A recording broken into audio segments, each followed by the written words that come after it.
तीन प्रकार रांधि देखली किंतु इथरटा मते बड़ा स्वाद कला केड़े सुंदर ହେଇଛେ ଜିନିଷଟା ଦେଖୁନ୍ ତ। ଆଉ ବାଦାମ ବଟା ଦେଇକି ଯେଲେ ସୁରସୁସାକେ ଏନ୍ତା ରାନ୍ଧି ଦେଲି କେଡ଼େ ବଢ଼ିଆ ଲାଗଲା। ଦେଖାବାର ଲାଗି ବି ସୁନ୍ଦର, ଖାଇବାର ଲାଗି ବଢ଼ିଆ ଲାଗଲା। ନାଇଁ ଖାଇବାର ଲୋକ ବି ମାଗିକି ଖାଇ ପକାବେ। ଆଉ ପଖାଳ ଲୋକ ଭାତ ସାଙ୍ଗେ ଖାଇବାର ଲାଗି ଏକ ନମ୍ବର ହେଇଛେ। ତ ପହିଲା ଆମେ ସୁରସୁସା ରାନ୍ଧବାର ଲାଗି ହେଲେ ଶାଗକେ ପହିଲା ବାଛିଦେମା, ଟିକେ ଭଲ ଭାବେ ଧୁଇଦେମା, ତାରପରେ ଛୋଟ ଛୋଟ ଖଣ୍ଡ করে କାଟିଦେମା। ଚାହିଁବେ ବେଲେ କାଟି ସାରିଲା ପରେ ବି ଟିକେ ଧୁଇଦେଲେ ଚଲବା।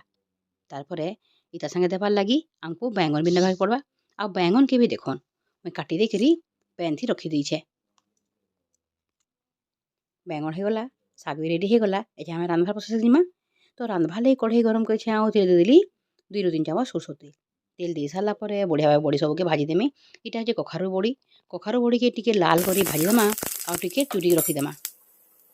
ତାରପରେ ସେହି ତେଲରେ ସୁସ ଫୁଟେଇ ଦେଇକରି ଇଥିରେ ଆମେ ପକାମା ବାଦାମ ବଟା।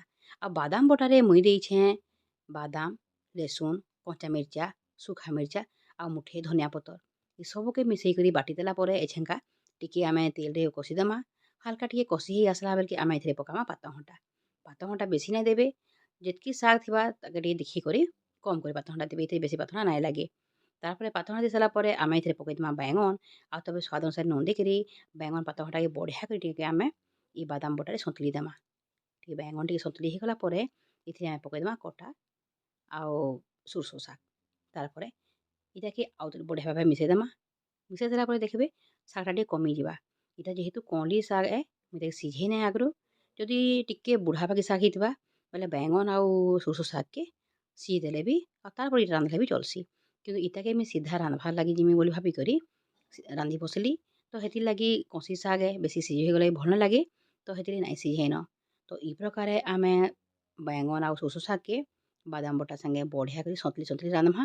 ଆଉ ଦେଖୁନ୍ କେତେବେଲ ଗଲା ପରେ ଶାଗଟା ଟିକେ ସିଝି ଆସିଲାନ ଆଉ बैंगन ବି ବଢ଼ିଆ ଭାବେ ସିଝି ଗଲାନ। ମଝିରେ ମଝିରେ ଖୁଲି ଖୁଲି ଶାଗକେ ଟିକେ ଏନ୍ତା ଘାଣ୍ଟି ଦେଲା ବେଲକେ ଆମେ बैंगनକେ ବି ଟିକେ ପାତିଆରେ ଏନ୍ତା ବିଲେଇ ଦେଲେ ଶାଗ ସାଙ୍ଗେ ବଢ଼ିଆ କରି ମିଶିଯିବା ଆଉ ଲଟପଟିଆ ହେଇଯିବା। ଆଉ ଦେଖୁନ୍ ଶାଗ ଆଉ बैंगन ବଢ଼ିଆ ଭାବେ ସିଝି ସାରିଲା ପରେ ଏଛେଙ୍କା ଯେନ୍ ଭଜା ବଡ଼ି ରଖିଥିଲି ତାର ଗୁଣ୍ଡକେ ଏଛେଙ୍କା ଏଥିରେ ମିଶେଇ ଦେଲି। ଆଉ ସବୁକେ ଆଉ ଥରେ ଭଲ ଭାବେ ମିଶେଇ ଦେଇକରି ଏଛେଙ୍କା ଆମେ ଏଥିରେ ଦେମା ଅଧା ଗିନାରୁ ଟିକେ କମ୍ କରି ପାଏନ୍। ଯେନ୍ଥିରେ କି ଯେନ୍ ଶାଗଟା ନାଇଁ ସିଝି ସେଟା ବି ବଢ଼ିଆ ଭାବେ ସିଝିଯିବା।